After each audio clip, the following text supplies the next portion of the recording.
Okay, so imagine this for a second. Imagine a single state so incredibly powerful that it completely controls the vital trade routes between Europe and Asia. What if one empire ruled three entire continents, conquered one of the world's greatest cities, and practically single-handedly steered the course of global history?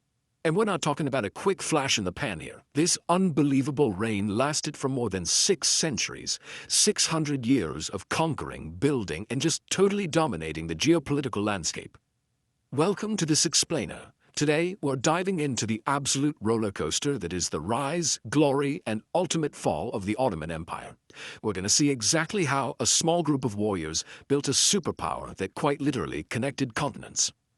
Part 1. A small frontier state. Alright, so to set the stage, we're in northwestern Anatolia. The year is 1299. You've got the ancient Byzantine Empire steadily crumbling, right? It's creating this massive power vacuum, and this gave a Turkish leader named Osman I, along with his highly motivated followers, the absolute perfect chance to aggressively expand their borders. Osman gets things rolling. They actually named the empire after him, but the momentum absolutely doesn't stop when he dies. His son Orhan takes the reins. He's capturing nearby towns, and with every single victory, the Ottomans are growing stronger. But Orhan didn't just conquer. He built a legit, highly organized government. We're talking minting their own currency and setting up the first administrative centers to turn that military strength into a truly functioning state. Part 2. The Unstoppable Janissary Army.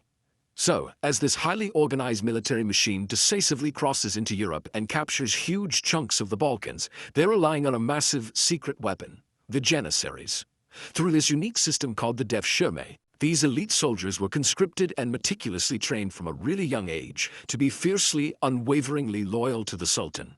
Their discipline was just absolute. It made the Ottoman advance almost impossible for neighboring kingdoms to stop.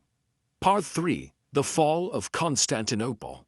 It's 1453. Sultan Mehmed II, who is very soon going to be known as Mehmed the Conqueror, lays a massive siege to the legendary Byzantine capital. And just look at this number, 53.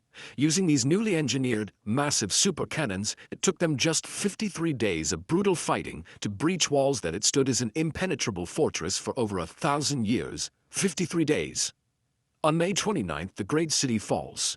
It gets promptly renamed Istanbul, and boom, it's transformed into the magnificent beating heart of the Ottoman Empire. And the Byzantine Empire, after surviving for more than a millennium, is officially history. Now here's the real kicker. This victory didn't just redraw a local map, it fundamentally changed world history. By taking this vital geographical choke point, the Ottomans completely shifted global trade routes. This massive disruption actually forced European nations to scramble and find entirely new maritime routes to Asia, which directly kicked off the age of European exploration. Part 4. The Golden Age. We hit the years between 1520 and 1566, and the empire is stretching massively across southeastern Europe, Western Asia, and North Africa. But it wasn't just military expansion. This was an era of immense wealth. Under Suleiman, known locally as the Lawgiver, they completely revolutionized the legal system, funded magnificent architecture, and remarkably for that era, actually allowed different communities to practice their own religions within Ottoman borders. Part 5. Sick Man of Europe. But, as with all great superpowers, the peak just can't last forever. After Suleiman's death, this creeping decay slowly sets in. By the 1800s, they're literally known as the Sick Man of Europe. It's this brutal downward spiral, rampant internal corruption gutting the government, devastating military defeats costing them huge territory, all while European nations are rapidly industrializing and leaving the struggling Ottomans in the dust economically and technologically. Part 6. Collapse and Enduring Legacy. The actual fatal blow finally lands during World War I when the Ottomans disastrously ally with Germany and suffer a total defeat. So if we zoom out and look at this complete 623-year picture, from the humble beginnings in 1299, the peak in 1520, all the way to this ultimate collapse. In 1922, the Sultanate is officially abolished, and then the modern Republic of Turkey is founded by Ataturk in 1923. The vast empire is finally at an end. So why does all of this actually matter to us today? Well, because even though the empire itself disappeared from the maps, its footprint is still everywhere.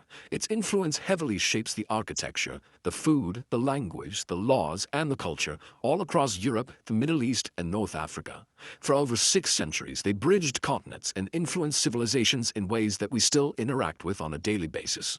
Which leaves us with this pretty wild final thought to reflect on. If an empire this unimaginably powerful, one that completely controlled global trade, fielded unstoppable elite armies, and lasted for over 600 years, can eventually just vanish from the map, what exactly is going to remain of today's superpowers in 600 years?